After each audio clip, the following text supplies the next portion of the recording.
Radhe Radhe Govinda Govinda Radhe Radhe Radhe Govinda Govinda Radhe. Yes, so Suniti asked me via WhatsApp.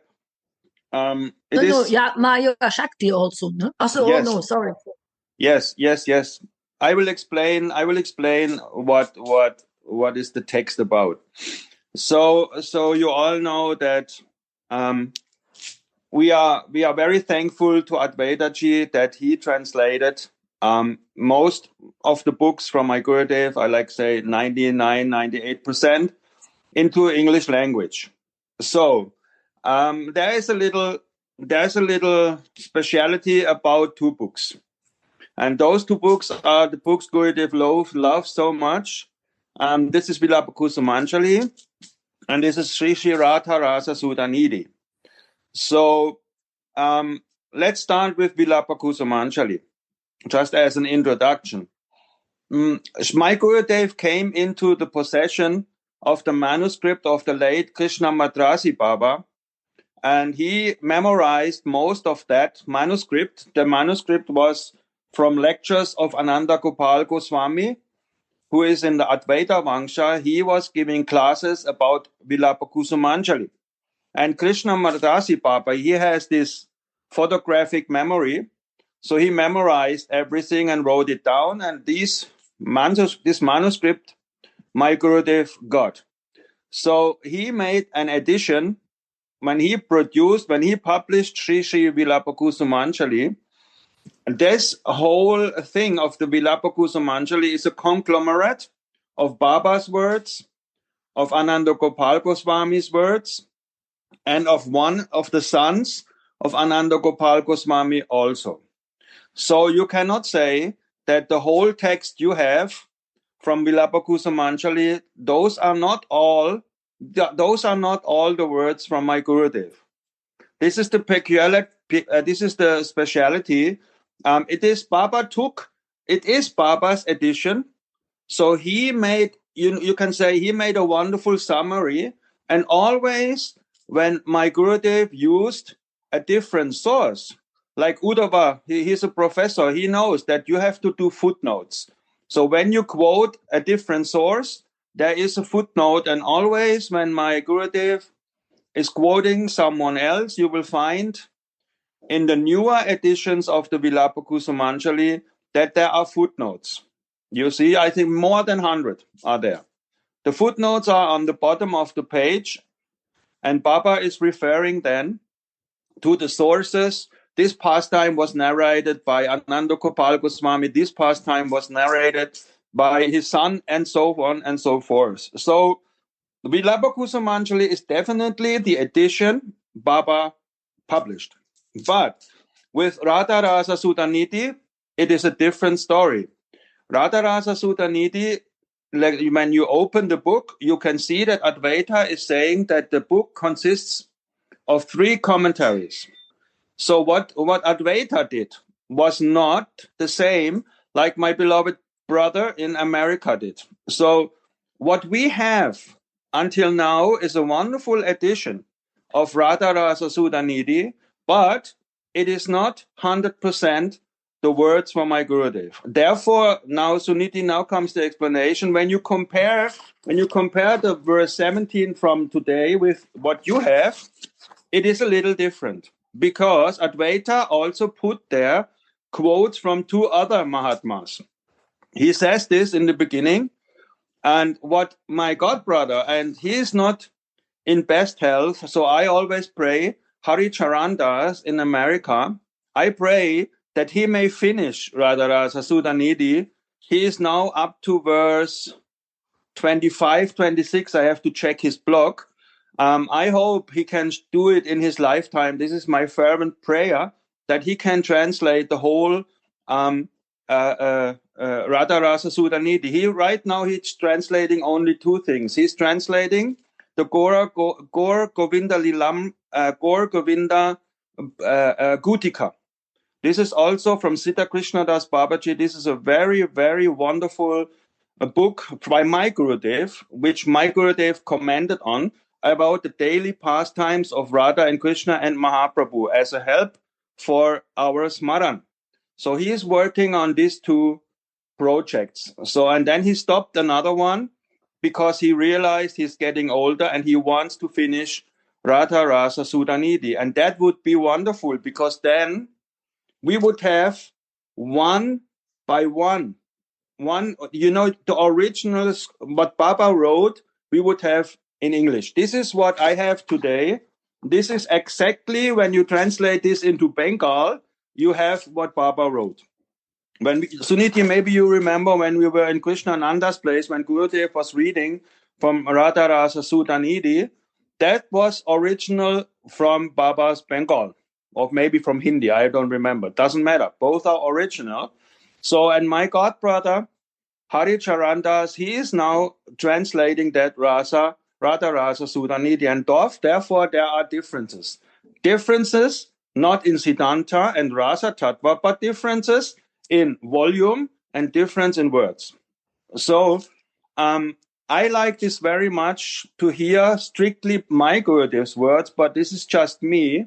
With the other books of my Gurudev, Prema Bhakti Chandrika, Madhurya Kadambini, Stavavala, the other ones, all other books, except for those two, are 100% the words from my Gurudev, except for Vilabhakusa Manjali and Radha Rasa Sudhanidhi. So when you read, for example, Ragavatma Chandrika, Madhurya Kadambini, and Prema Bhakti Chandrika, those are not mixed up. There is no other tika, there is no other commentary. And the same now with Radha Rasa Sudhanidhi. We will have now today only the words from my Gurudev, and they are very beautiful. Of course, it is also nice to have the other version enriched, so to say, by two other Mahatmas' commentaries. Is this clear, or has anyone a question, comment? No, very nice. Thank you for clarifying this, Tarun Baba. I was also very surprised to see that the translation of the verse in itself is quite different. Yes. What I love very much, you have to understand that Advaitaji is like us, Suniti. He is not a native English speaker. He is from the Dutch country. He is from Holland, and he did his utmost best to convey the message of the Sanskrit and to convey the message of the Bengal. But if you start Hari Charan, first of all, he is a native speaker. He's very shy, very hidden. He's on Facebook, and he has his blog, like you can see when I post on.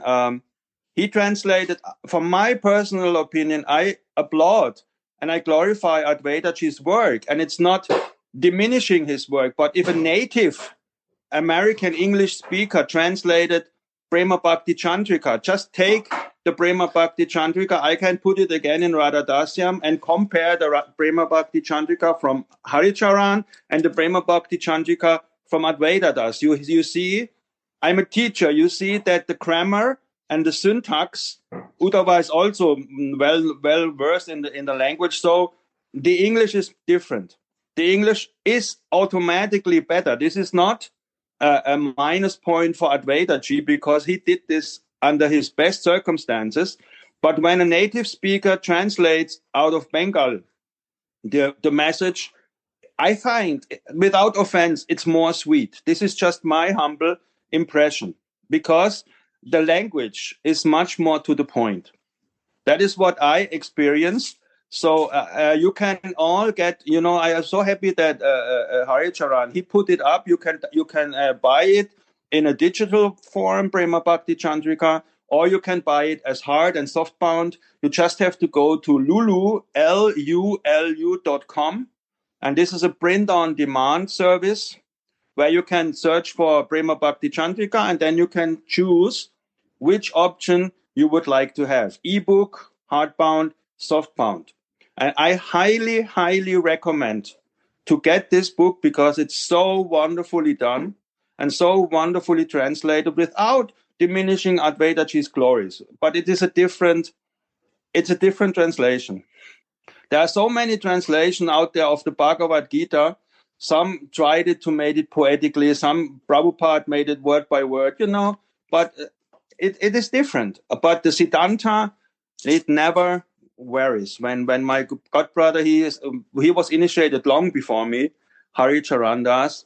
So you can trust him 100% that this is 1-to-1, how you say, eins zu eins. This is straight from Baba's Bengali version, which I find very, very beautiful. So I think we can start with the verse. I will try to read slow. What can you do? The passion. So, okay. Radhe, 1 second. My Yoga Shakti, I cannot hear you in the translation room. Radhe. Also, when you are a little bit more expert in English language, you can see that, for example, many authors like Thomas Mann, the German author who wrote the Zauberberg, they want to have one sentence, and the sentence is half a page. So a huge sentence, relative clause, and again, and at one point it stops. So this is not conducive for spiritual books. It is better if you get to the point. So these all things can come into account when a native speaker is doing it. Then the pronunciation and the punctuation and the syntax and all this grammar stuff helps in our effort to have a nice smaran. So you tell me when I should start. Okay. The verse goes like that. Verse 17. Uchakaram rasikanagara sangarangai kunchodare kritabati numuta rachanyam susnapitahi madunaiva supochitatvam rate kadas vapishi matkara lalitangrihi. O Radha, when will you wake from a joyful night in the bower with your playful lover, and let me bath you, feed you delicious foods, and massage your lotus feet as you again drift into pleasant sleep. This is different than what we have, I know. But when you go word for word, it is exactly what the verse is saying. Again, the verse. O Radha, when will you wake from a joyful night in the bower, kunja? You see, kunjo dare. Bower means kunja. This is a nice translation for a nikunja. With your playful lover, and let me bath you, feed you delicious foods, and massage your lotus feet as you again drift into pleasant sleep. So now before we go to the Tika, here we have so much evidence and so much wonderful points to understand the Sita Dea of Srila Prabodhananda Saraswati Thakur. Yes, he is Tunga Vidya, but also Mahaprabhu, he arranged by his magnanimous Aidarya mercy, he arranged that all of his associates can partake no matter which rasa. Very important. No matter which rasa, they can all partake in Manjari Bhav. That is... Hi, Tarun, Baba, sorry. Can I ask you, because I also read this lately in Chaitanya Charitamrita, do you have at hand which Madhya Leela, which chapter it is? No, this what I just said is actually from Chaitanya Chandrodaya by the one who wrote this Kaustupa. What is this? I have to go to my. Let me check. I can go. Anyway, you can no harm now. You can send me a message later. That would be cool. Okay. Sorry for interrupting. I can explain. This is from a theater play, from the one who wrote I don't get the name now. This wonderful book about the pastimes in Vrindavan. Kaustupa is something. I will find. So he wrote a wonderful theater play. I think Chaitanya Chandrodaya. In this part, Advaita is talking to Mahaprabhu. So, and Advaita is saying to Mahaprabhu, what can we do? We also, like, I paraphrase now. I don't have it word by word, but I give you the summary. What can we do? We all want to take part of you. And then Mahaprabhu is saying that all of you, it doesn't matter which rasa you have. I have it on my blog, so I can put it into Radha Dasyam. I also consulted with Advaita, and all of you except, it doesn't matter which rasa you have, I will give you a form of manjari. So this is not accepted by everyone, I know, but I don't care. I follow my Gurudev, and I follow what Baba is saying, and I follow what the Acharyas are saying. And if you see Vedanta Sutra, a jiva, a liberated soul, he can have more than one siddhadaya. That is a fact. If you look at it, if you look in Vedanta Sutra, you can have unlimited forms if you really want it. You can merge into the form and become no person, or you can have 5 siddhadayas. Honestly, for me and for us, one is pretty much enough, right? So, but philosophically speaking, there is no harm if Prabodhananda Saraswati is Tunga Vidya, and also he has a manjari form.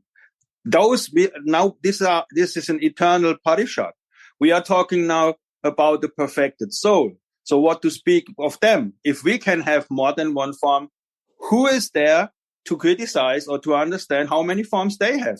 Like in my line, in my Siddha Pranali, you have at the topmost, you have one great Mahatma, and he has 2 forms also. He has a manjari form, and he has a Sakha form. So, like, just to make the point, what I want to say is, here we listen, when you read this verse, every one of us will feel similar to Vilapa Kusumanjali, because it is the same aspiration. And I was reminded now that this is a clear evidence. First of all, who can speak such a verse? Where are we? Where are we right now? We are, when we read this verse, we are there. We are with Radha and Krishna, and the mantra is in the Nikunja. When will you wake from a joyful night? We all know what the joyful night means for the divine couple. The Sakis don't know. In the bower with your playful lover. And first, let me bath you. So we see a very big parallel to Vilapa Kusumanjali, where Raghunathas Goswami is aspiring for the same thing. He wants to try with his hair and bath Swamini. Then feed you delicious foods and massage your lotus feet as you again drift into pleasant sleep. This can only come from the mouth of a dedicated kinkari. This cannot come from the mouth of Tunga Vidya. No way. Absolutely not possible. And this is the great audarya, the great mercy of Mahaprabhu, that even a Tunga Vidya, a Sakhi like Tunga Vidya, Prabodhananda Saraswati, he now experienced manjari bath. He wants to, the Sakhis don't bath Swamini. The Sakhis don't massage, not in the night, not after Radha. There is no one there. When Swamini wakes up, who is there? Certainly not Lalita and Vishaka. So here we have a wonderful verse about manjari bath. So Baba, and the title of the text is The Service Mood of Radha's Dasis. So Baba always in his editions, he makes a title for the whole commentary. And the title is The Service Mood of Radha's Dasis.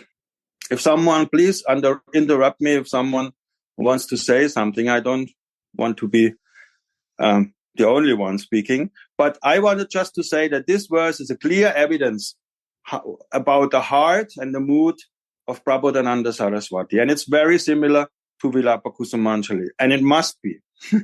So in the previous verse, the commentary is called Rasa Varshini Vyakya. This is how Baba called his commentary. In the previous verse, Shripad, while absorbed in his spiritual form, has performed wonderful service by uniting Sri Radha, adorned with the ornament of Vilasa, love play, with Shyama Sundara, who was eager for the sweetness of her love. So here we have also in the first passage, in the first sentence, we have what is the existence for of the Kinkaris? This line, by uniting Sri Radha with Shyama Sundara. That is the aim and the goal of the daily lives of the Manjaris. There is a distinct experience of Seva Rasa that sustains the lives of Radha's Kinkaris. What is this distinct experience? The distinct experience of that is the closeness.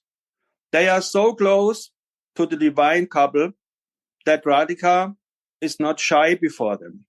So that means that this distinct experience of Seva Rasa is so different from the distinct experience of the Sakhas and the Sakhis and the parental lovers. So all of them have a distinct experience. But the Manjari's experience is the utmost brilliant, Ujjvala, utmost brilliant, because they are the closest. And this distinct experience sustains the lives of Radha's Kinkaris. So each mood, each devotee will say, my mood is the best. We all know that verse from the Chaitanya Charitamrita. But objectively speaking, what the Manjaris experience, the distinct experience of Sevaras that sustains the lives of Radha Kinkaris, is no doubt that what Mahaprabhu came to give. That is no doubt about this. Without a distinct experience of this cherished substance, they would be attracted by worldly life. Till now, Jivas like us, Baba is very humble, Jivas like us knew nothing of this substance, of this Prema Rasa, of this Ujjvala Rasa Bhakti Shriyam. Yeah? We have never known about this substance, except for the mercy of Sri Chaitanya Mahaprabhu.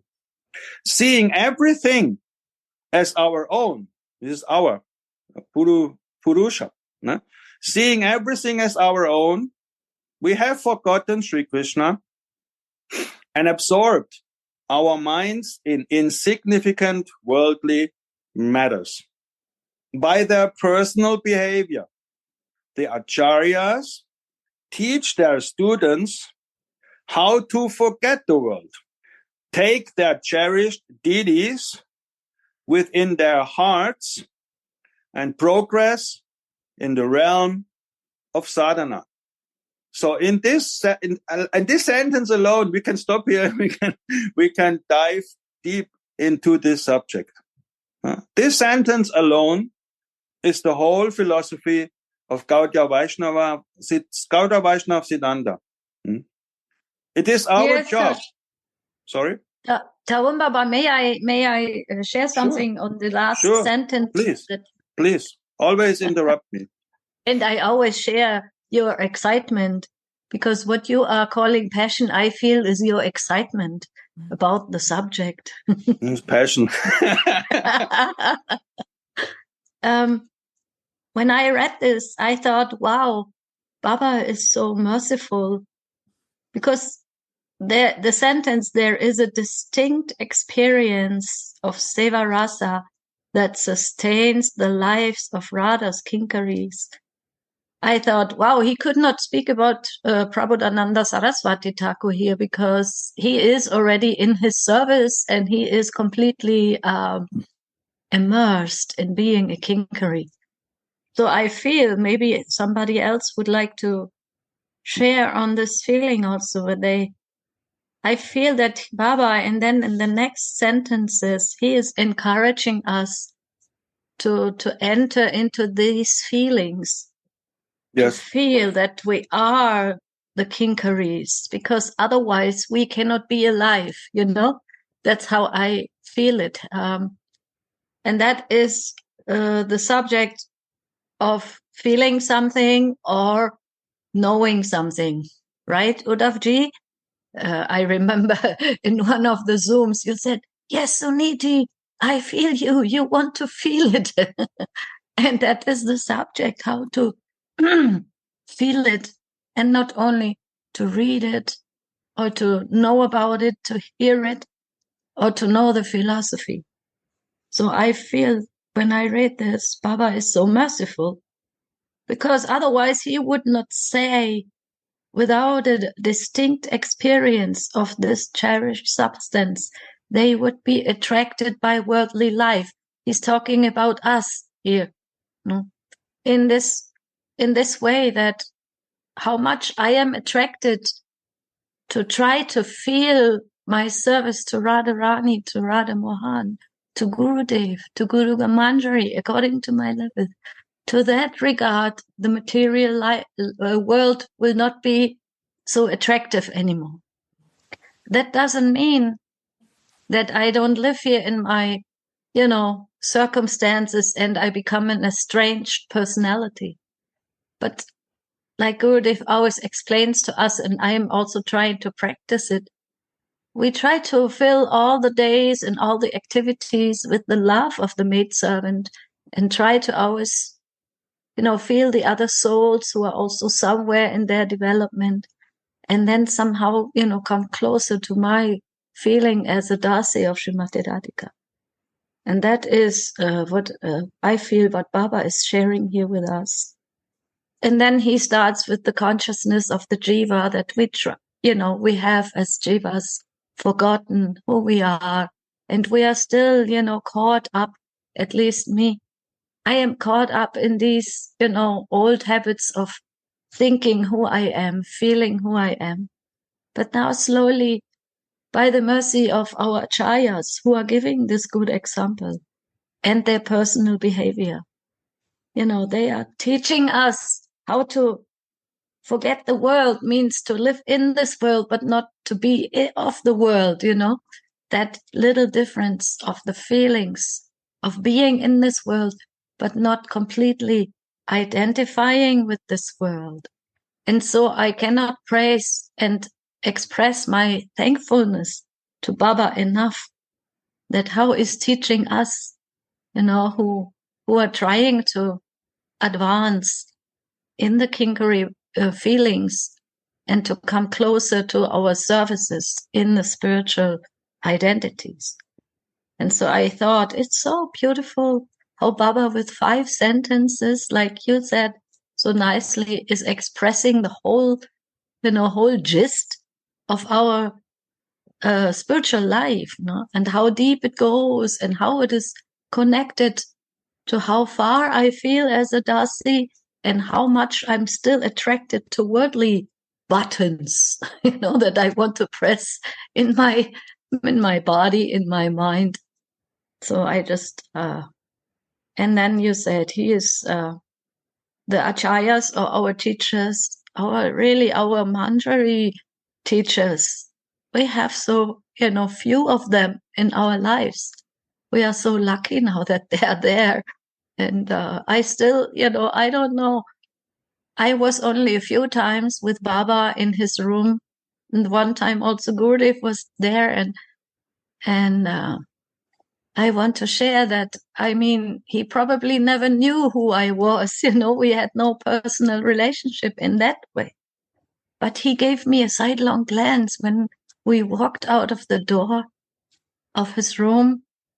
And I feel even nowadays so much nourished by this sidelong glance, that means a well-wishing feeling for each soul who was just a little bit attracted. And then with his commentaries or his, advices for us, he is nourishing us on a daily level.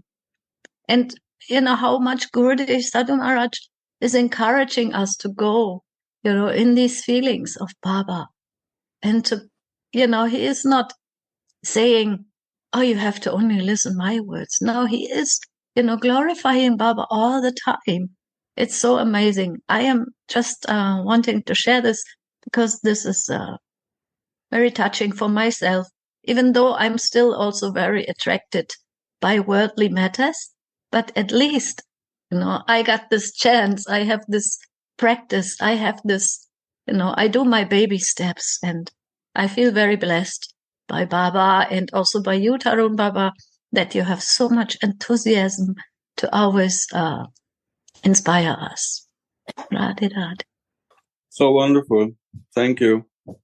Very deep. Very, very deep. Yeah, I remember when Baba was asked, how do you do this? How do you, I don't know, maybe you have been there, Sudhanidhi. He was asked how you write your commentaries. And Baba said, I don't know. I don't know. When I finished and when I read, he said himself, when I finished and when I read my own commentaries, I don't know what happened. Someone took the pen and someone wrote it. Because afterwards, when he reads it himself, he was astonished about what he wrote.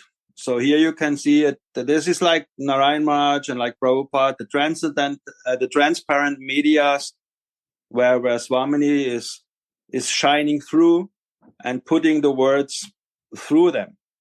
So I very much thank you, because this is so nice that we can appreciate, and we have these acharyas in front of our eyes. Gurudev is there. Some are on the planet still. Not many, like Suniti said. It's true. Someone wants to share more? Please. Otherwise, I continue reading.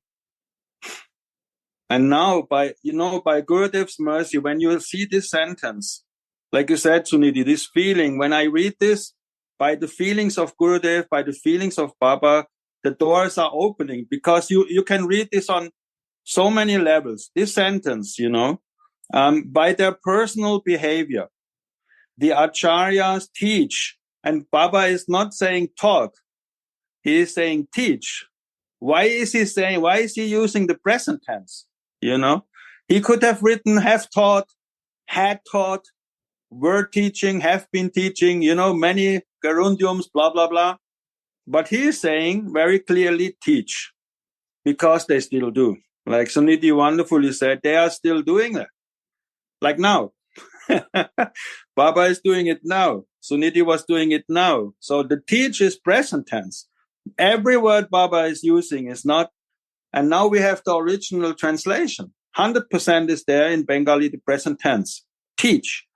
The acharyas teach their students how to forget the world. Take that cherished deities within their hearts and progress in the realm of sadhana. And like Suniti said, this is very important.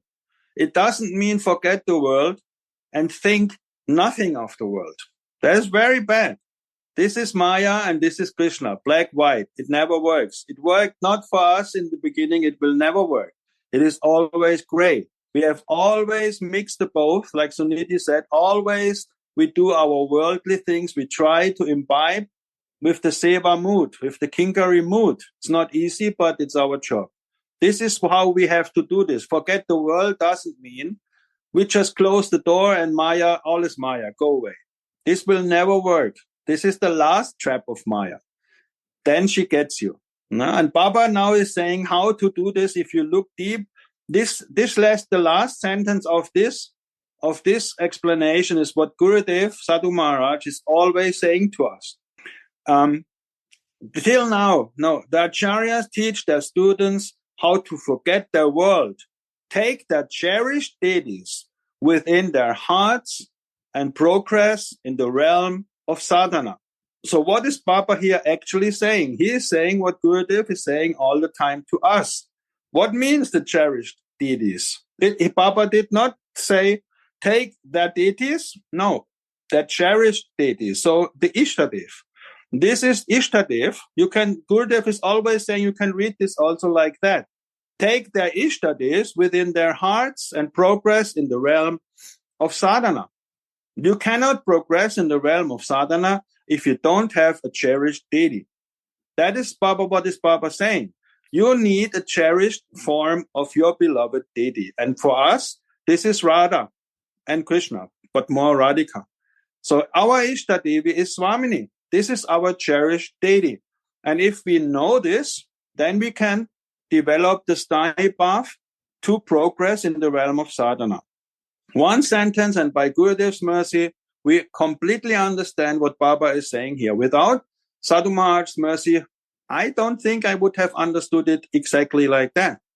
So this is what Baba is saying here. The cherished deities, is that what Rupa Goswami is saying? Follow the path of the inhabitants with seva body and spiritual body. This is the cherished deity according to our desires, whom we want to follow. And we are Rupanukas. Easy. So this is one sentence, and you can speak so much about this deep, deep sentence of Baba. The realm of sadhana. And now Baba is making the comparison, what I did in the beginning. Srimad Prabodhananda Saraswati Pad and Srila Raghunath Das Goswami Pad are both intoxicated by Radha Rasa. Both are kinkaris. Day and night they cried, Radharani, where are you? I am struggling in the ocean of misery. Please save me with your merciful glance. Like Sudhanidhi said, the eyes are the mercy-giving organs. The sadhus, they look at us and they bestow the grace, the kripa, through the eyes. So we are very lucky to have this exchange with present acharyas and those we have met. So please save me with your merciful sidelong glance. Shiva's song, Sudhanidhi, the last line, Kata Karishyasiyamam Kripa Kataksha Bhajanam. Without the sidelong glance of Swamini, this is what we should aspire for. I always go before my picture of Radhika and said, I have no idea who I am. Please help me. Please help me to understand. Transform my male idiot guy's mind to a kingari. Every day we have to say this. And every day, I know that I'm not qualified, but still I say it every day. Please help me to transform this bath. Alas, Radha, I am drowning in a terrible sea of destruction. Please bless my eyes, even for a moment, with your tender mercy. I don't want to die without seeing you. Now Baba is really pressing the gas pedal. He's now stepping on it very, very Now heavily. he's pressing here, wie sagt man, die Tränendrüse. Yes. Now he's going very emotional. Yeah, and he's also revealing his own prayers, no? Yes. Because sometimes, I also know that feeling myself, that the feeling of hopelessness or the feeling of no advancement or whatever. But he says here, I don't want to die without seeing you. Please be kind to me and let me see you before I die. So, but these prayers, they can be prayed by every soul. It's not that I have to be very, very super advanced to be able to speak to Srimati Radhika. And I remember also that our Gurudev Sadhu Maharaj, he always encouraged us to speak, But I am also a rascal, Often I forget to speak. Often I forget to be very personal, because I have also this, understanding that she is everywhere. But to become more personal, I am also praying for this. So this is very, very inspiring that Baba says, I don't want to die without seeing you.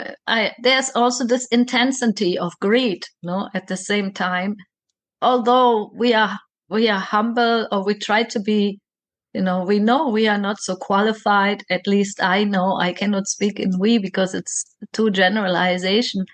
But I want to say that I know that I am a fallen soul, but still Baba and all our teachers are encouraging us to go personally to Srimati Radhika and to speak and also to ask questions. I notice that whenever something is very deep in my heart, that I have a question and I put it out to Swamini and I put it out to Gurudev, then there will be an answer also. An answer will be coming, and it's also kind of exciting to wait for the answer, right? So this, like you said, Sudhanidhi, though Baba is saying here that he's quoting Raghunath Das and Prabhupada, but actually he's giving us an insight in his own heart by saying and by paraphrasing the Acharya. He's letting us see what is in his heart. He's opening up what would be also his aspiration. Please be kind and let me see you once before I die. Only once, because it is said that when you see her once, perfection is attained. So this once is also very important. Please one time, like Narada Muni, by considering the behavior of the acharyas, the sadhakas should think, when shall I feel anxious for want of my beloved? This anxiousness. For this reason, he comes to Vrindavan, or she. For this reason, he comes to Vrindavan. He's for the sadhak. He's in the male form now, but we all he or she. For this reason, he comes to Vrindavan. Now, a very deep sentence. Bhajan must be performed after yearning awakens in the heart. Here we have what Rupa Goswami is saying. Many are asking, what is the qualification for Raganuga Bhakti? Oh, you have to be at the stage of Ashakti. No, this is completely wrong. Very huge misunderstanding. Here Baba is saying, what is the qualification for Raganuga Bhakti? This yearning in his Bhakti Rasamrita Sindhu, Rupa Goswami is saying, at once when you start feeling, like Sudhanidhi was now explaining, and if I sit there and I'm Bhakta Ludwig, and Sudhanidhi is talking about Radha and Krishna and Vrindavan, and in 1 second, I feel, wow, what this lady here is saying, I want to hear more about. That is Lopa. That is the beginning of Lopa. Rupa Goswami is saying this. This is no joke. This is true. After hearing about the pastimes of Radha and Krishna, if you awaken a desire to hear more, you are qualified for Raganuga Bhakti. And here Baba is saying the same thing. Bhajan must be performed after yearning awakens in the heart. So we all have to yeah. The yearning. Yeah. I think yearning could also be of two qualities. It is self-pity or longing. Do you know? What do you mean with self-pity? I'm not able. Such a misery. So in this direction, but there could also be a yearning in the positive way. Wow, Sri Radha. Well, I would like to come to you, please. So, how's the sentence? Bhajan must be performed after yearning awakens in the heart. Yes, and I think this yearning is also of a special quality. It's divine. Yes. We want the second one, Sudhanidhi. We want the second one. We had enough of the first one. We want the second one. Like you said, that's it. Yeah, danke, Tarun. Danke. We don't want the first one. We don't want to lament. These lamentations will bring us not there. Yes. So, thank you. We want the second one. We want to know, wow, what a cool.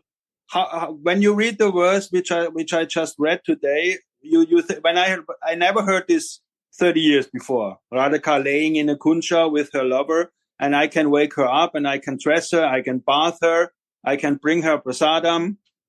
So when we hear this, and we think, wow, let me develop that consciousness, that Krishna consciousness. It is a Krishna consciousness. Radhika has the highest Krishna consciousness. So when in that moment when we think, let me hanker, yearn, long after this particular setting, we are entering Raga Nuga Sadhana. And then we come to Raga Nuga Bhav, and then we come to Raga Nuga Prem. So it is a journey. It starts with this. And feeling we are invited already. Yes. Yes. And you know why? Because without the next sentence will explain what you just said. What you just said, the next sentence will explain. Yes. Let me find it with my finger. Bhajan must be performed after yearning awakens in the heart. The sadhaka's intense longing, interesting point. The sadhaka's intense longing causes Sri Bhagavan to desire the sadhaka's seva. Very deep. Krishna does not need anything except our love. This is the sentence. Now, longing causes Sri Bhagavan to desire the sadhaka's seva. Sadhaka means practitioner. Just as a thirsty person wants water, Bhagavan thirsts for bhakti. Like you said, Sudevi, it is wanted. We are invited. In fact, Krishna experiences much more when we have this yearning. He's Atmarama, and at the same time, he is thirsting for the love of the jiva. So this seems to be a contradiction, but it is not. Because for him, nothing is impossible. Achintya, Veda, Veda Tattva. It's not, it's Achintya. Both is there. But we are on the platform of Rasa, like Suniti is saying. All this Tattva is wonderful, but we need the Rasa you just said, Sudevi, in one sentence. This is such a deep, deep sentence. We are invited. We are not barren from the elitist group. No, we are invited. We actually, I was reading in Radhika's 108 names. If you have this in Stavavali, the bride of the Manjaris is described there. So this is we can be proud, because without the Manjaris, without us, there is no enhancement of the experience of the divine couple. So this is the bride of the Manjaris, and Baba is saying there that this bride is not caused of material desires. So this is a great bride. We are proud that we can combine Swamini with her lover. We are proud that we can unite them, that we can, like you say, like we can have them unite. This is the bride of the Manjaris, and this is what you say, Sudevi. We are invited to their realm. This is very, very beautiful. Very beautiful sentence. When he gets... Yes. Sorry? May I share something? Sure. And he also is interesting that Baba is now using the term Bhagavan, right? He's like shifting the levels from before it was Radha Krishna, then it was how the teachers are teaching the students, and he comes from the prayers from Raghunath Das Goswami and Prabodhananda Goswami, and then he comes now how the jiva is eager and develops some desire, and then he is speaking about Bhagavan, because on this level, when the jiva is becoming eager, the jiva needs some more blessings, right? So we know that Gurudev always says in Bhagavad Gita, quoting Srila Prabhupada, that when we become assigned with Krishna, when we really have some faith that there is, the personality of Godhead who is so attractive and so special and so full of these 6 opulences, and when there's a little bit of eagerness or curiosity and faith in that, Krishna becomes attracted by that, because he is so attracted by these loving sentiments. And I don't know, I just had this feeling, these loving sentiments, they are also part of Srimati Radhika's gift. Because she is the personification of all the sentiments to please Mohan. So when the living entity, the jiva, any kind of soul, wants to really enter into this feeling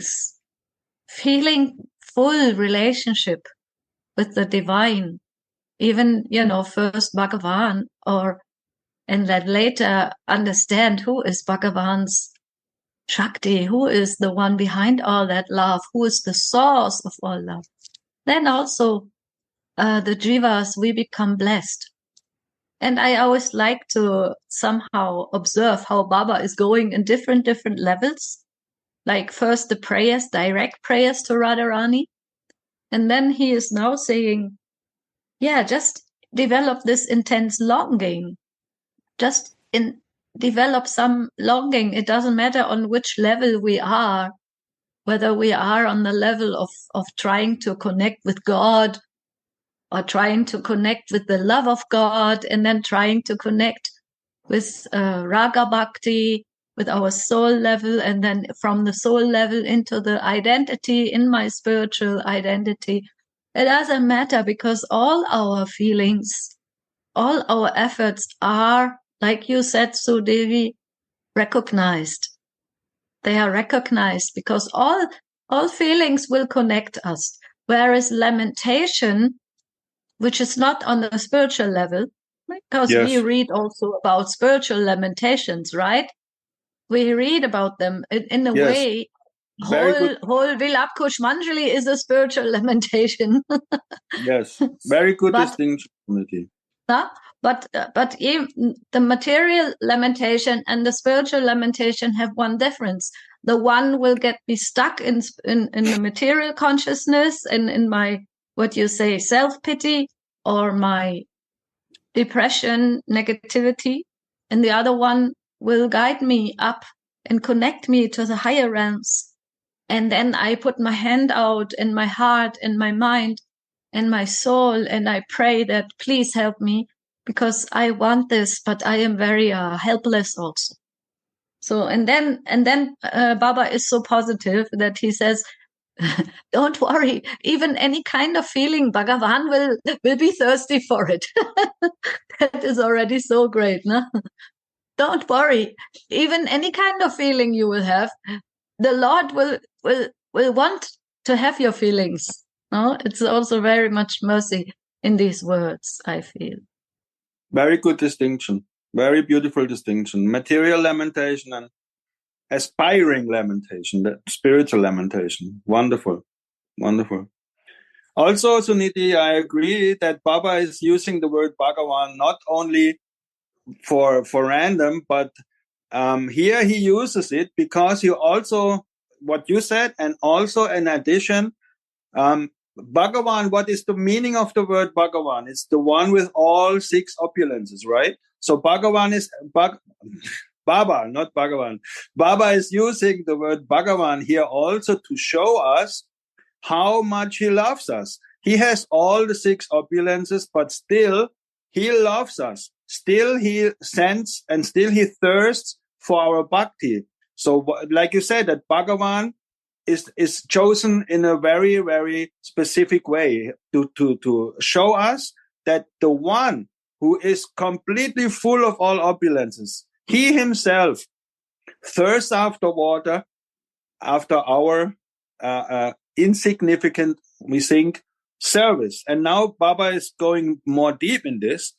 When he gets the scent of the yearning Bhakta's devotion, Bhagavan comes running. You see, again, Baba has also kind of funny humor. Bhagavan, the one who's full of opulence, he comes running. He is showing us that he is so merciful. The one who is full of all six opulences, he is very merciful that he comes running. But Sri Radharani's mercy is boundless. The next sentences I never read from Baba is very beautiful. It's not in the other book. If my soul is somehow beautiful to her, she will undoubtedly come searching for me. This is a very deep. I think, Tarun Baba, there was, but Sri Radharani's mercy is boundless. Did you read this? Yes, but Sri sorry. Radharani's mercy is boundless. Yes. And then if my soul is somehow beautiful to her, she will undoubtedly come searching for me. And this is for me also very, very deep subject of meditation, because like Sudevi said, we all the time, we think we are not worthy, we are not qualified, we are not this and not that. But Baba is saying here, if my soul is somehow beautiful to her, she will undoubtedly come searching for me. And the wonderful thing about this now is that we, without arrogance and without pride, we already know that our soul is very beautiful. How do we know? Because it's an expansion of her. So the mantra is, we are not beautiful on our own. We are beautiful when we identify with our spiritual form, because our spiritual form is already beautiful.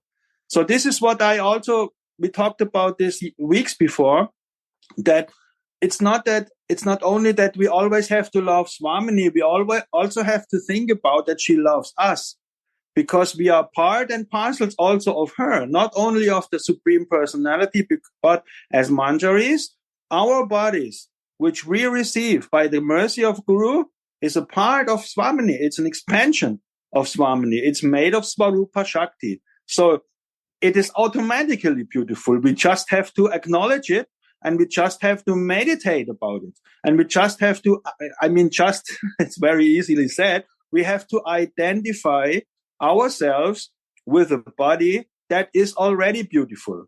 And this is actually the most merciful gift of Mahaprabhu, that is so clear and so easy. We already have a body. Gurudev gave us a spiritual body.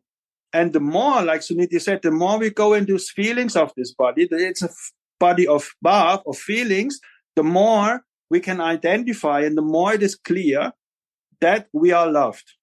We have to I tell myself every morning, I am loved, because not every one of us experience enough love in this life. So we have to go before Radha and Krishna, and we have to confirm, affirmation, that we are loved.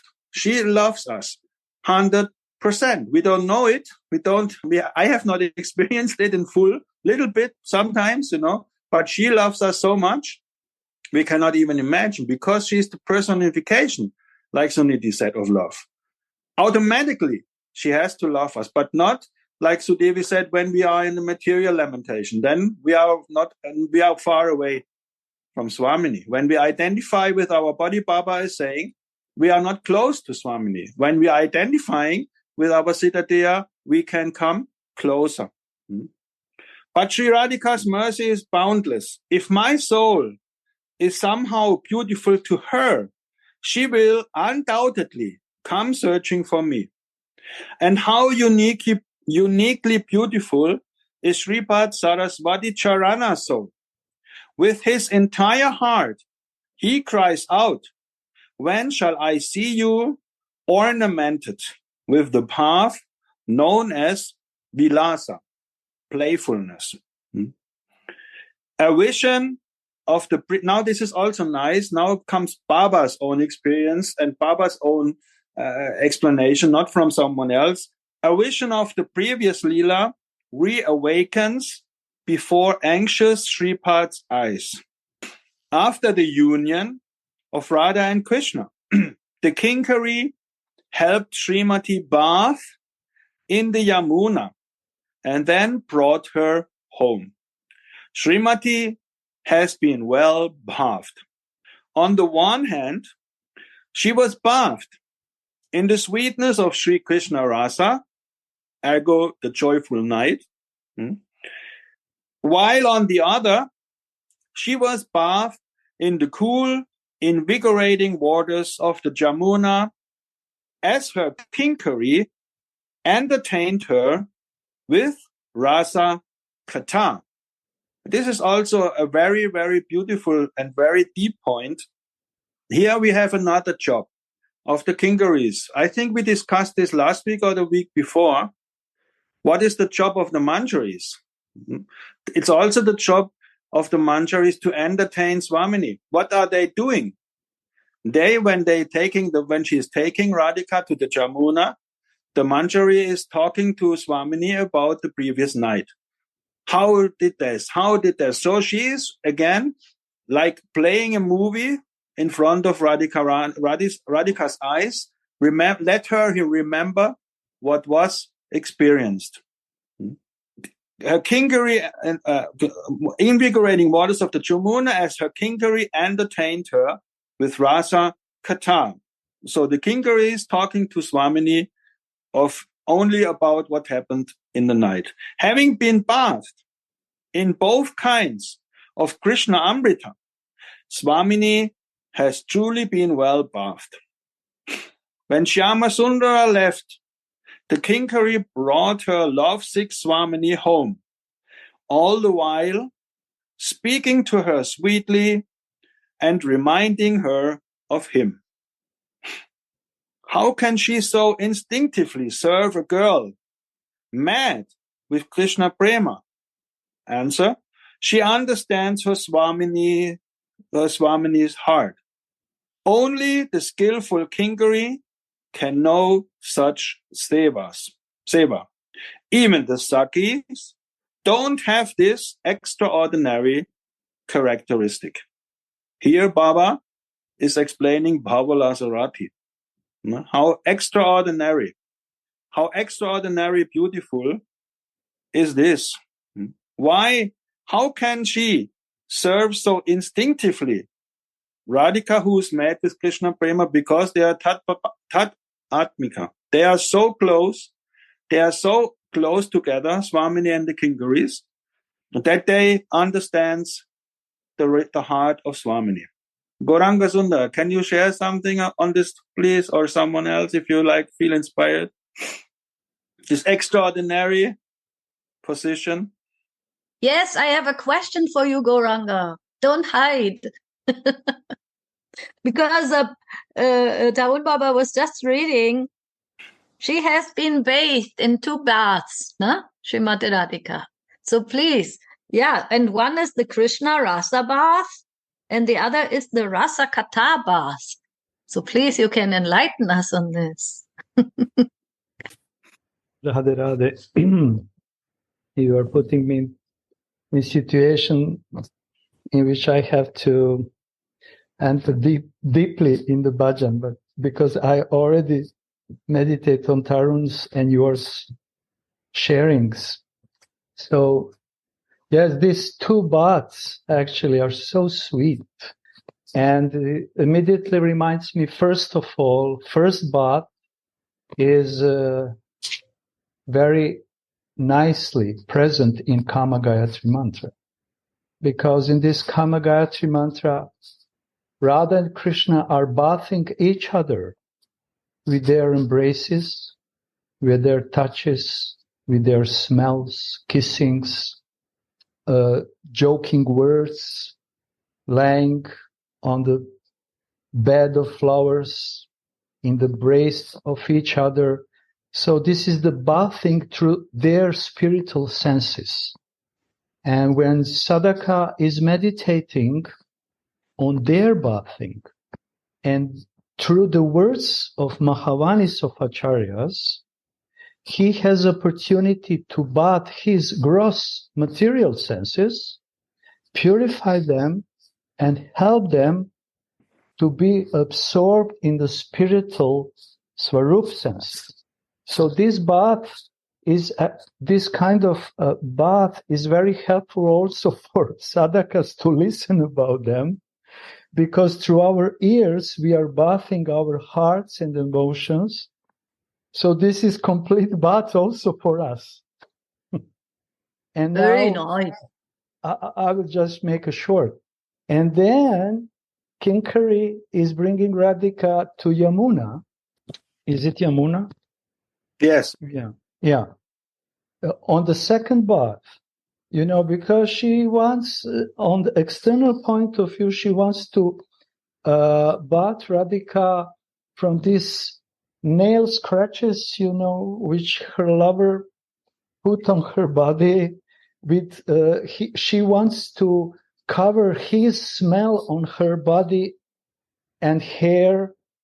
She wants to prepare her for coming at home, that no one can see what's happened just a few moments ago. But like Tarunji said, in this bathing, she's drowning her in Yamuna, and Radhika feels Yamuna again like a Krishna. And she's bathing also again by meditation. She's not in direct touch like previously in Nikunja, but she is now bathing through intense Madhanakya, Mahabhava meditation.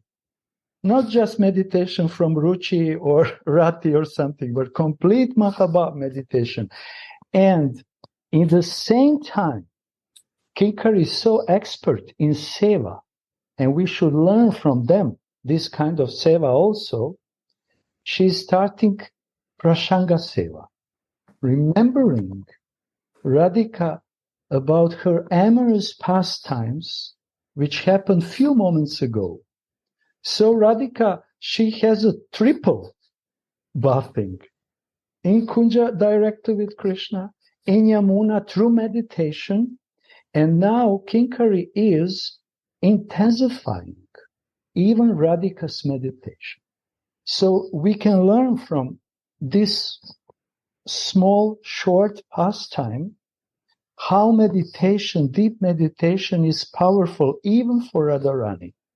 Because through her meditation, deep meditation, with full love and attachment for Mohan, she, in one moment, his form is crystallizing before.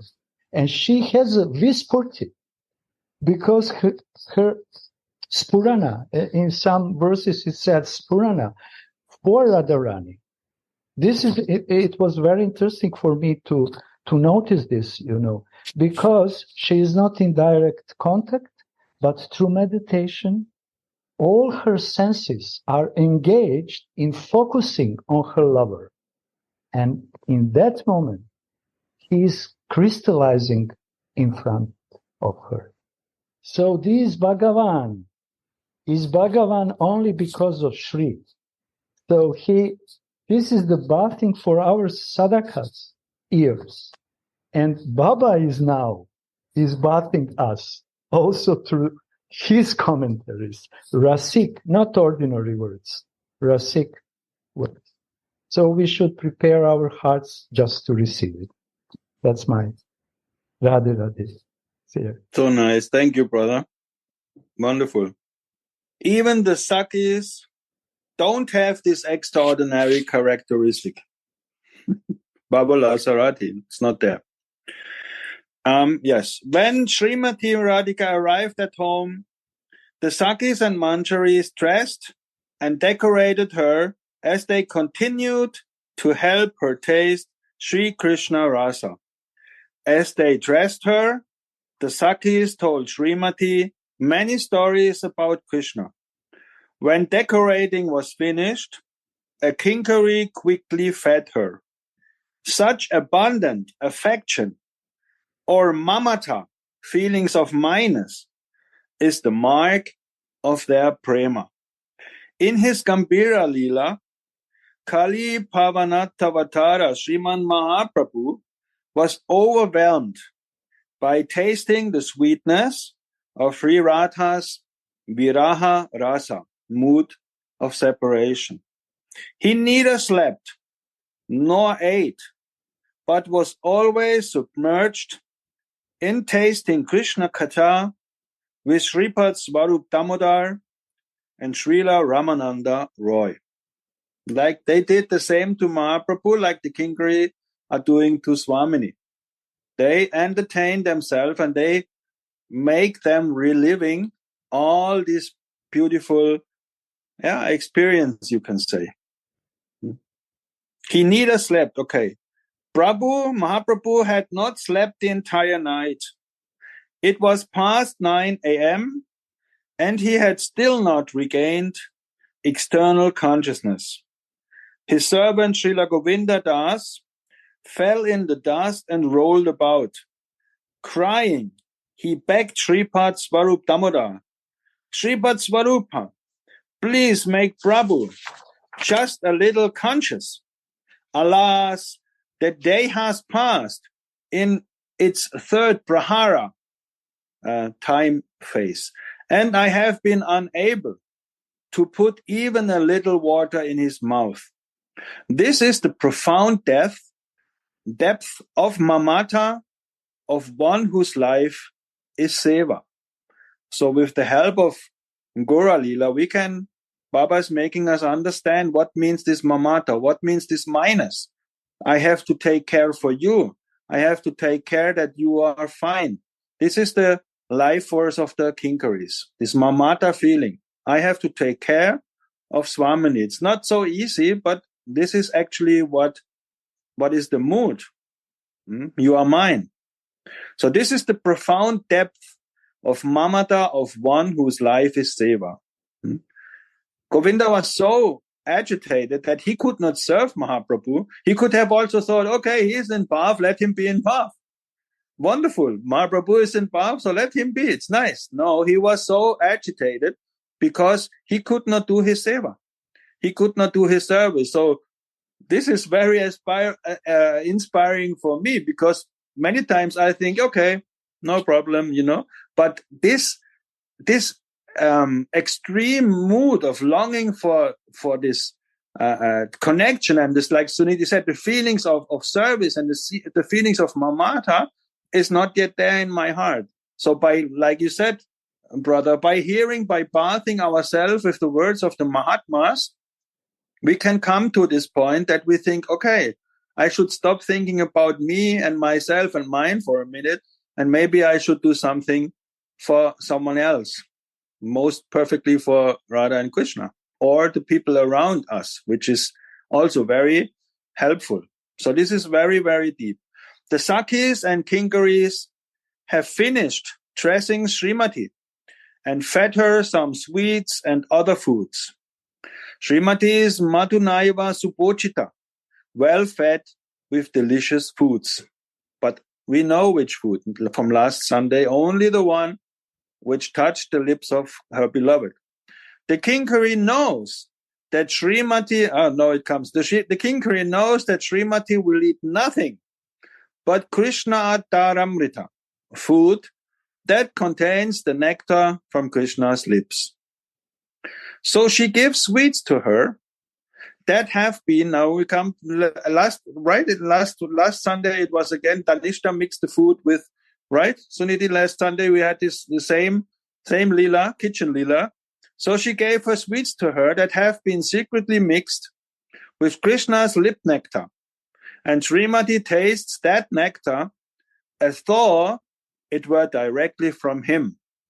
I think Baba one time also said it's like a kiss. It's like they kiss, She distinctly feels the intoxicating power of Krishna's lips. One can comprehend the taste of food, but it is impossible to comprehend the taste of the nectar of Krishna's lips. Some are able, even in Krishna's absence, to experience through deep meditation Krishna's form, rasa, and so on, as though he were directly present. For such a person, it is also possible to experience the intoxication of direct contact with Krishna's lips by tasting food mixed with his lip nectar. So Baba is talking here now. He takes us now to a very high stage in the ladder of Bhakti journey. He is now talking to us about someone who is able to experience this in his meditation.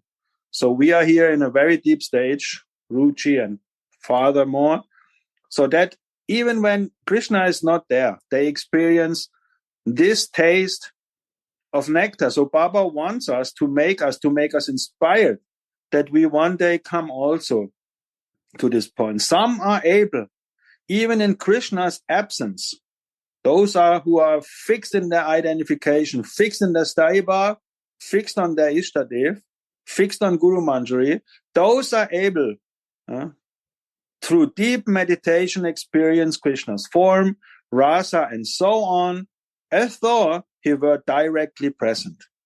For such a person, it is also possible to experience the intoxication of direct contact with Krishna's lips by tasting food mixed with his lip nectar. That must be really astonishing to come to such a platform that we can experience this. But it is possible. Baba is saying it is possible. So it should give us hope. Deep hope is the key to success, I feel. While in Radha Bhav, completely absorbed in Swamini's mood, Sriman Mahaprabhu became intoxicated by tasting the prasad from Sri Jagannath's Gopal Vallabha Bhoga offering, and taught the devotees that Mahaprasad, soaked in Krishna's lip nectar, is truly powerful. Sri Gauranga was lost in ecstasy while describing the glory of Mahaprasad to the devotees. I think we all have experiences of Mahaprasadam and the power of that item of bhakti, either in preparing it or giving it to others. So this is a glorious, glorious item Uddhava was referring to last week, to prepare bhoga and to offer it and to give it to others. This is a whole perfect spiritual anga, a whole perfect anga of bhakti, and a very easy one too. And Mahaprabhu was glorifying it so much. Sattvika vikaras, so these sattvika bhavs, the expressions of sattvika ecstasy, spread throughout his beautiful body. His eyes filled with tears, and his limbs erupted in goosebumps. Just by eating the prasad. Just imagine, Delirious in a voice choked with emotion, he said, Tanu Mara Kare, so I don't have to read the whole Bengal. Translation, Chaitanya Charitamrita, Antya-lila, 1621-122. O lover, listen as I describe the nature of your lips. They agitate, and Mahaprabhu is now in Radha Bhav. They agitate one's body and mind, increase the desire for romance, and destroy both joy and sorrow. They cause one to forget any other rasas, bring the whole world under their control, and destroy shyness, virtue, and patience. They cause women to go mad, attract the tongue, and make everything seem to be the opposite of what it is. So Mahaprabhu is now experiencing Radhika's complete intoxication. The next one is at Antya-lila 130, 131. Listen to more about the corrupting influence of these lips. Whatever food or drink comes into contact with them becomes just like nectar. That food or drink is called Krishna's leftovers. None of the gods can even get one morsel of those leftovers. How fortunate are we? We can have it every day. Whoever falls for this trickery must perform pious acts for many births, and by that sukriti, they can then get the small amount. And we have it in abundance, We are so blessed by the mercy of Mahaprabhu and by our beloved Gurudev and our acharyas that we can have this experience every day. After being nicely fed, Srimati washed her hands and mouth and sat down with her sakhis. Chewing tambula, betel nut, given by a kinkari, Srimati and her friends sank into the rasa of Krishna Katha. In the form of a kinkari, again, Baba is making the point like we did on the beginning, it's not Tungavidya who is sitting down here. This is very astonishing. In the spiritual world, parallel worlds are multiple. There are very, very much a lot of parallel worlds in the spiritual world. This is for our mind unfathomable. We cannot fathom it. It's too much for our mind. In the form of a kingari, Shripad is thinking that his Swamini needs to take some rest. And again, why is he thinking that? Why is he thinking that? Because he is so fine-tuned with the mamata, with the possessiveness of I have to take care, I am a kinkari, that I immediately he feels that, but Radhika has not even said something about it, but he feels. Like Sudhanidhi said, it is all about the feeling. No, the kinkaris, they feel that. No? She feels that Swamini needs to take some rest. Srimati Tarun had... Baba. Yes, sorry. No, sorry for me to interrupt you. Never sorry. No. Oh, you're always so excited, and I love this excitement. And I just had one very small material thought about how to understand the multi possibilities of the souls in the spiritual abode, no? Because you said for our material mind is not understandable. Hard. It's like a hard nut to crack. And I know also Gurudev, he never goes there because the material mind is so limited. And we are always happy when the mind somehow functions in a small way, so that the mind is, peaceful and in harmony and not so much rattling around. But I was just thinking when you were saying that of one movie that maybe some of you have seen. It's called The Matrix. It was so popular. Sure. No? Sure. Okay. So in that movie, I just want to give an example. There was also this multiplying of personalities, and it was a kind of a siddha. That movie was about, many siddhas, perfections that one could have as a person in the realm of martial arts or whatever, But even in that realm, they came to some conclusion that once there is a perfection, then there can be many of one person also, doing their thing at the same time. So maybe just that to give a material example. But I think in the spiritual realm, it will be much more, on a higher level, that there is a possibility to multiply one's services. That I just want to give a little bit. Very nice. Yes. Yugal Kishore, my godbrother from Russia, one time he asked Baba, how can we understand this multiple, how this parallel happening there? Because oftentimes we hear that millions and millions and millions of gopis and are there, or dancing in the Rasa dance. So show me one field where millions and millions of gopis can dance a Rasa dance near the Yamuna. So we think, but the point is that we cannot imagine this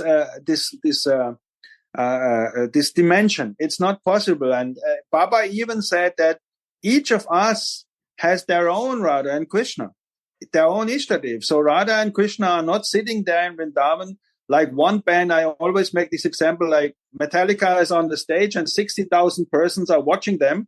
So each of them seeing the same thing. But in the spiritual world, there is not only one stage and not only one band. So there are thousands and millions of stages, aka Radha and Krishna's own power, Nikunja, where all things are happening at the same time. So you sit just there and you think, okay, interesting. And Baba said, you cannot understand it, you have to realize it. So this is what means when our mind, when you see people who can see aura and who can and can read the energy fields around us. I cannot see any energy fields, but they can.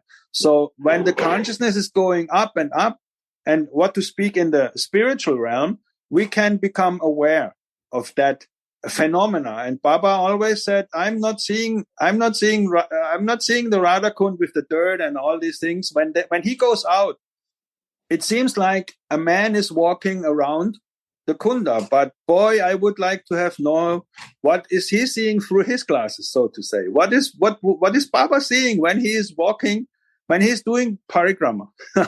So that would be awesome. Just like you said, the Mati, just to connect 1 second with Baba and see what he's seeing. I think you would fall down and you would think, my God, okay, this is the real deal. So what they are seeing and what they are thinking, that is the power, to have this vision. And this comes, it's always the same. It comes to the point that Cetadarpana Marjanam, our heart, it must be cleaned, not by Vaidhi Bhakti, but by love and by practicing and sadhusanga. And when the heart becomes cleaner and cleaner and cleaner and cleaner, this phenomena become tangible. Baba is giving us this hope that one time our Siddhadeha, a cloth in an armoire, will fit us when we are qualified in our hearts and we can see it. So this is something to aspire for. And I also like, Tarun Baba, the example that Gauranga Sundar was giving. We are taking bath, and by taking bath also we are somehow absorbing the feelings. Yes. First we take bath by hearing about it and just meeting personalities like who are swimming already, and not only swimming, they go deep. And some of us, we are sinking, slowly sinking into it, our consciousness. It doesn't matter what kind of pictures we are taking, but the point is to become somehow absorbed in these sweet feelings. And I just wanted to add also that in our Jesus tradition, he also said, the house of my father has many apartments. So the spiritual dimensions are, obviously not like black and white or so, and not so, like to say, it's not limited.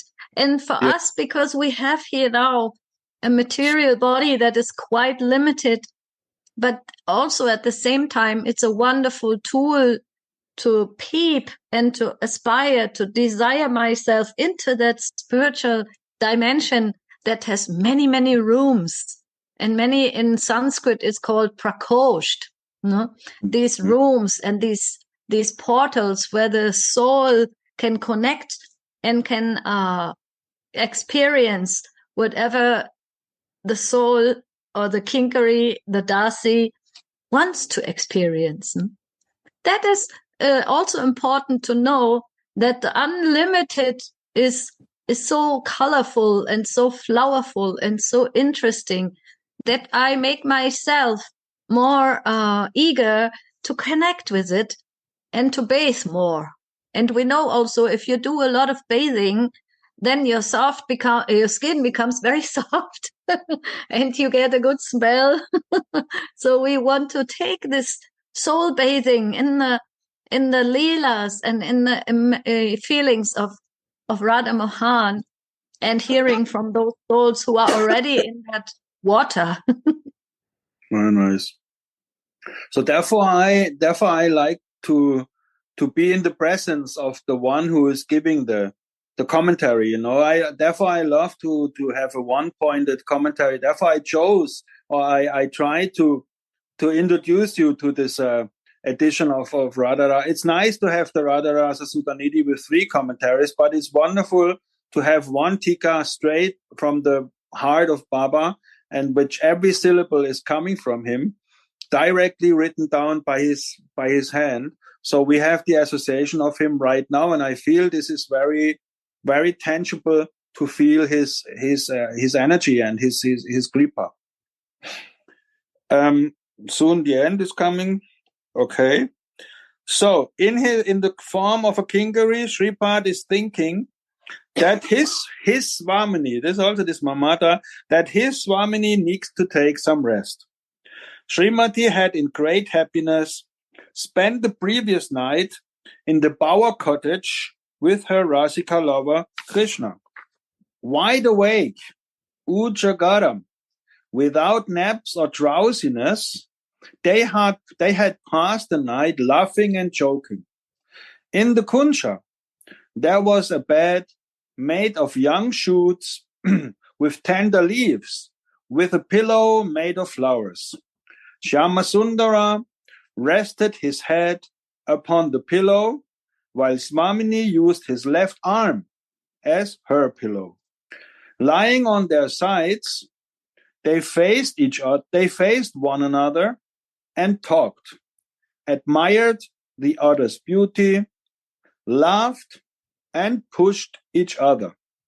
So much rasa. So Baba clearly is giving us now a vision to meditate on very wonderfully.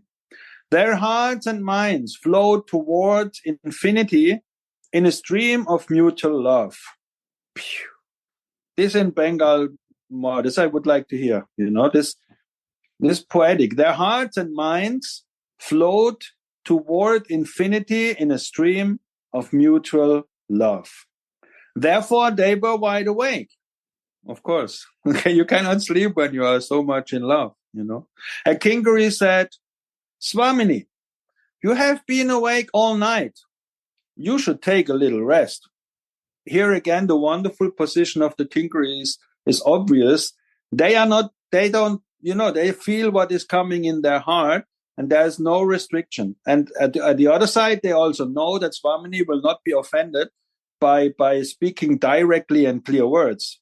So this is also coming from Mamata. The Kingari is very careful that her Swamini is rested nicely.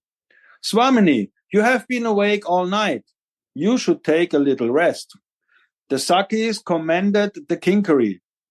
She knows how to serve you correctly. You see, now the Sakis are praising the maidservants. She knows how to serve you correctly. We, the Sakis, had forgotten that you need to rest. Go now, Saki. Go take a nap.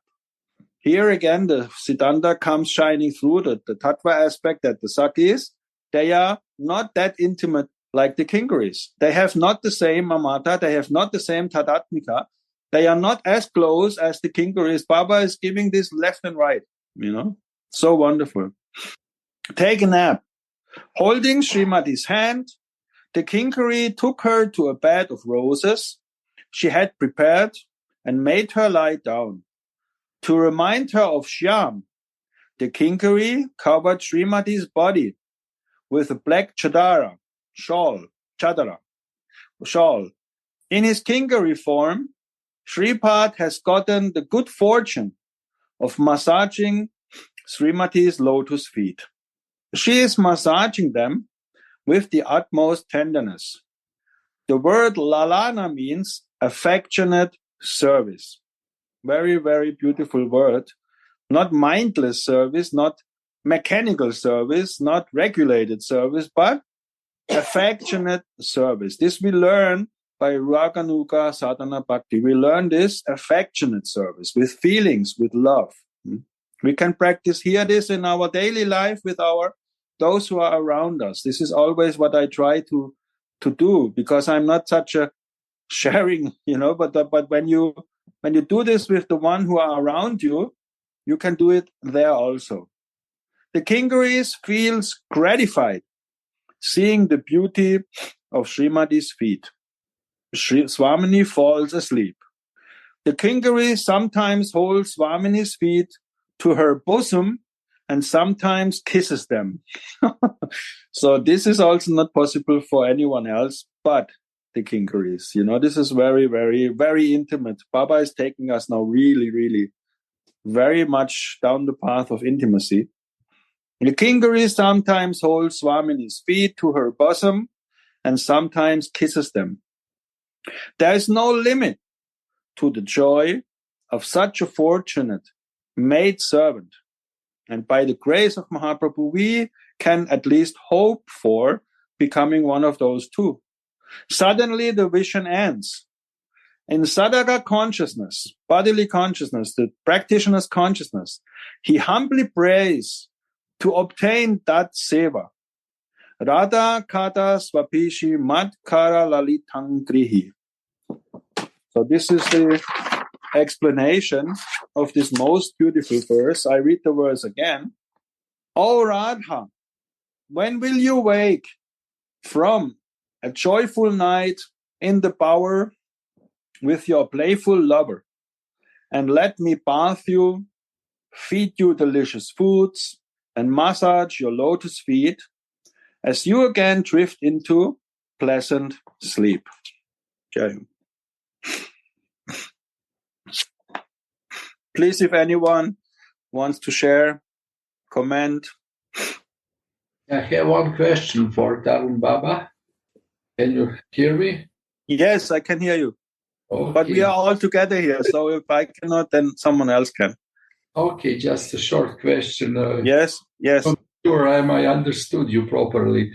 You mentioned that each of us have his own Radha and Krishna, and you gave an example of different stages. So is it that in each stage we have a same lila, or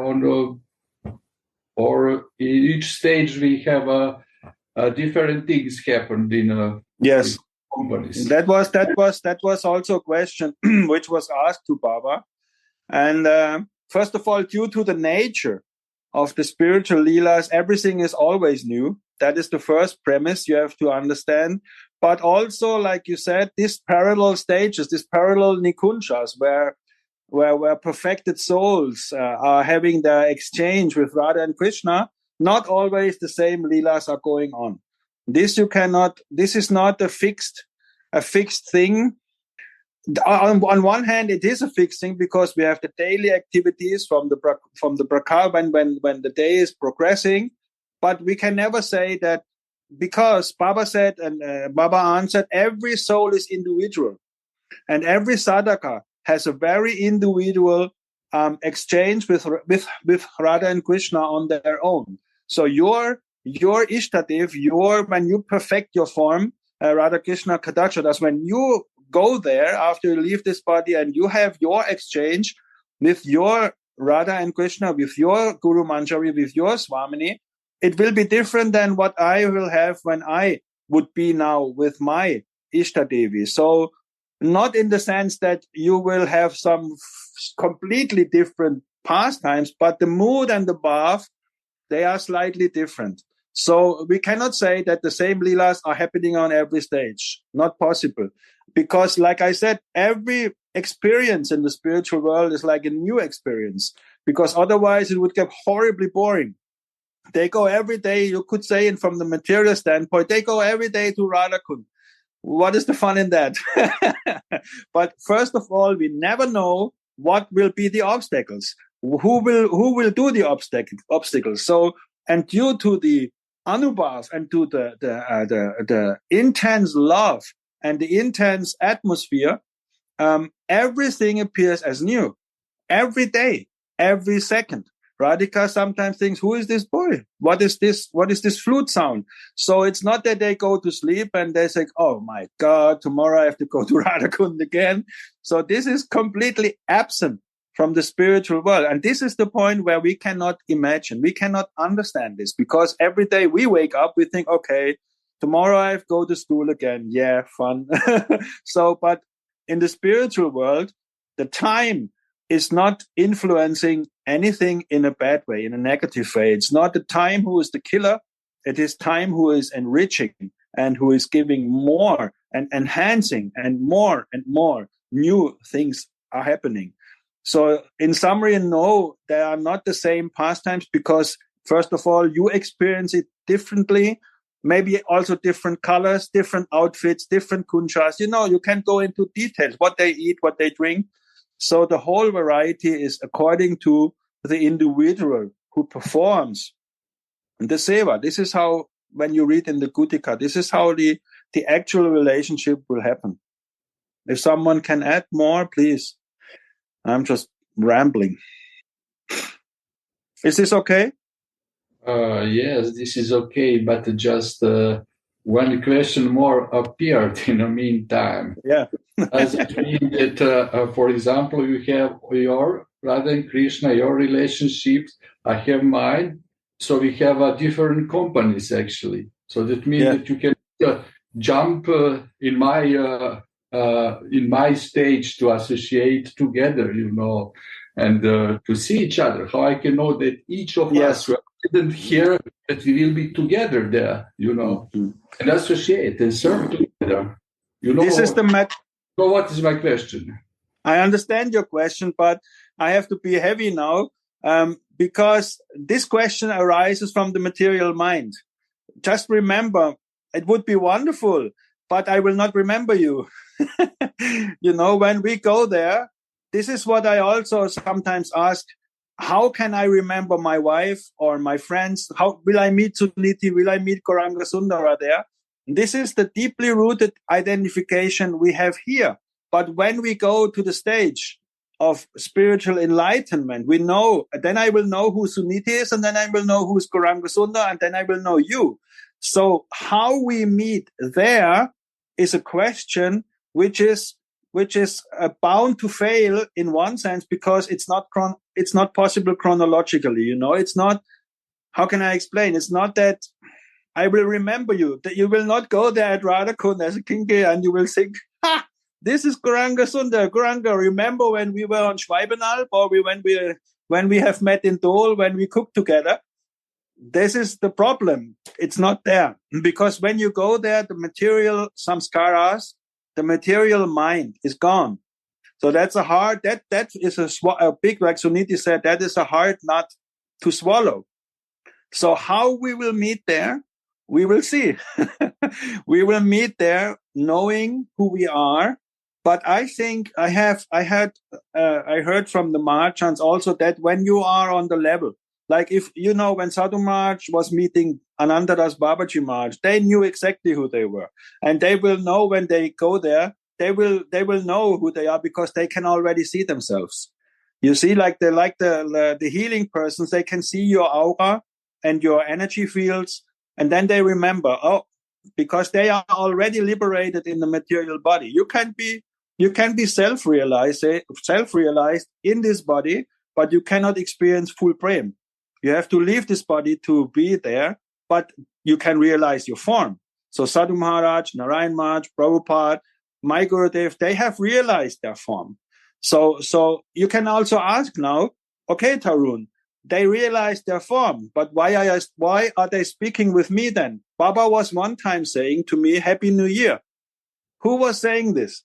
Why was this his material form, or was this his spiritual form? This is what we cannot understand. Because you have to understand the ones who are liberated, the ones who are self-realized, they have a power we cannot imagine. You understand? Like now, there are magicians who can read your thoughts, or there are magicians who can be at the same time, in Germany, and with the mind, they can go to whatever. So this is material cities. What to speak of a self-realized soul? A self-realized soul, he can be at the same time massaging Radhika's lotus feet and speaking with you and saying to you, Happy New Year. We think not possible, because I hear him say Happy New Year. How can he be with Radhika massaging her feet? This is our condition. This is our limitations. They can. We are just babbled. We just sit there and think, yes, this old man is saying Happy New Year. How can he be? First of all, that's offensive. So how can he be there massaging Swamini's lotus feet and talking with me? Little German fool. But this is, our mind is only one. Is only one. Like now I'm sitting here in Gondelsheim in this wooden house and I'm talking to you. But liberated souls can do, this is what in the material world it's called multitasking. Giving class and reading and reading a smartphone on the side, or, driving and talking into your smartphone and all that things. So a spiritually liberated soul can do things at the same time multiply. We cannot understand this. Impossible. So that's the beauty, and the same thing is going on there. These self-realized souls, when they meet each other, so they will know who they are. But we will only know that when we know ourselves. When we can see ourselves, when we can realize ourselves, we can also realize the spiritual advancement of others. That is what is said when when you come into the presence of Sadguru, who is a realized soul, he doesn't see you as the man who is sitting on the couch now with the black and gray sweater. He can see you where you are in your spiritual consciousness. He can see you in different ways. Believe me, they do. I'm 100% sure. Sadhu Maharaj also. Sadhu Maharaj can look at you and he knows what form you have, and Baba also. The evidence for this is they give you a name which is you in 100%. Even in the material body, your spiritual name is 100% who are you. 100%. Sorry, Brian. Thank you. Like one other example is, yes, say something. I just remember Keshav Baba. Similar question was put to Keshav Baba about different swarups, and like our dear Radha Kripa Kataksha also asked you about this question, and he said, don't worry about that. When you reach Swarup Siddhi, then everything will be crystal clear to you. Yeah. Up to that, 90% of questions are from the mind. Yes. And I remember when I heard him, I immediately remember actually what you explain now, that person on a liberated stage can do so many unlimited things in the same time. And this is the reason why they can be engaged in seva 24/7. I cannot be engaged 24/7 because I didn't attain that level. Yes. And I remember Chaitanya Mahaprabhu, when his associates was planning to come in Vrindavan, he warned them and said, be careful, just 3 days, stay there, because you will not understand them, and no one can understand person who is on the Baba platform. So to understand someone on the Baba platform, you have to be on the Baba platform. Yes. Otherwise, only someone who is a jeweler can understand which is diamond imitation, I cannot recognize, and which diamond is real, genuine diamond. So we have to be very careful when we are going in our bhajan. We always have to stick to these instructions, not to go all around, because it's very, very confusing. Actually, confusing. Yes, this is the proper word. It's very, very confusing. So I just wanted to share with that. Yeah. Yes, I remember when you were talking about magicians. One reason why Guru is not giving Swarup Siddhi to the disciple is that he can see the disciple will use Siddhi. He's not actually interested for Swarup. Deep in the heart, he's interested for Siddhi, Shakti. And for that, we need to purify our heart, to purify for hidden motives, and to really eagerly, humbly have desire for Swarup. And Siddhi by Kripa will come. Otherwise, someone who is still deeply in the heart in the mood of yoga, he desires Siddhi, actually. This is the we very often forget. Different persons are approaching bhakti. Yes. One person motives. is approaching, most of persons are approaching bhakti because they want to attain bhakti, but they yoga. And yoga brings many siddhis. They don't care for bhakti. They are interested only in yoga. But rare persons are interested, they don't care for yoga. They're interested for bhakti and yoga, like to be together with my beloved, like you said, Ishtadev. Same thing is going with Swarup Siddhi. Some persons in their consciousness, they're actually focusing on the Siddhi, not on Swarup. And some persons are focusing on Swarup They don't care for all these siddhis. Siddhis for me means I want to attain perfection of my spiritual form. And the example of this, when Gurudev was speaking about these two grains, rice, which he received from his Gurudev, before him, Radha Govinda Das Babaji offered to his godbrother, and he refused. Yes. But the question is not only why he refused. Later on, he was lamenting what I did, but he he confessed, actually, my guru knew that I want to siddhi, not Swarup siddhi.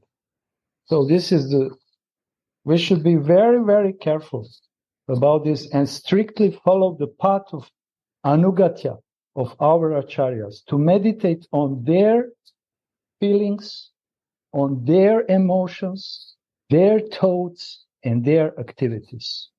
And by their mercy, all these impressions, sukritis, samskaras, will slowly but surely be infused in our hearts. Otherwise, God knows what can happen. Nothing is guaranteed. Nothing. You see, oftentimes, very oftentimes, the question comes up that, a similar problematic is when people are asking, you talk about the Siddha Deha. So what is my Siddha Deha doing right now? We all know many things are now clear. First of all, the Siddha Deha is spiritual form. Second of all, he is of Svarupa Shakti. He will never be inactive, and he is in eternal time. So that is the fact. It's not growing. It only grows seemingly, because in the past times. But it's not that that is like a seed and then it goes into a huge thing. So the Siddha Deha is an eternal body. It's eternally there. So I sit here now on the couch talking to you. So what is my Siddha Deha doing in the spiritual world? Is a similar problematical question. To understand the spiritual dimension. It cannot be understood because here we have a linear and a chronological and a geographical progression. We are talking from now it's 2:00, then it will be 3:00, and then tomorrow and after tomorrow. So we are here from A to B to C to D. So when we ask this question, what is my Siddha doing right now? We are already doing a mistake because this cannot be. Because we are living in a material time and our Siddha Deha is in eternal time. So up until we have realized what eternal time means, like Gauranga Sundari said, when we realized our Siddha Deha at the stage of Bhav, or, at this, when we are still in this body and we have realized our spiritual body, we can have insight, visions and spurities in that. But it is not that, our spiritual body is not doing anything right now. This question you cannot ask because the right now in the spiritual world is eternal. We just have to realize the spiritual body, and then automatically we will be in that time frame. It is not that, when we go there, 10 minutes ago I have been in my material body. In the spiritual world, this is not working. This is eternal time, and we don't go there. We don't appear out of nothing there. It is as if we have been already for eternal time there. And when you are there, it is like that. And here our mind is going out because this we cannot understand. We think we enter a realm. We enter a ship. We enter another country. We enter another planet. No, this is not like this because it is not.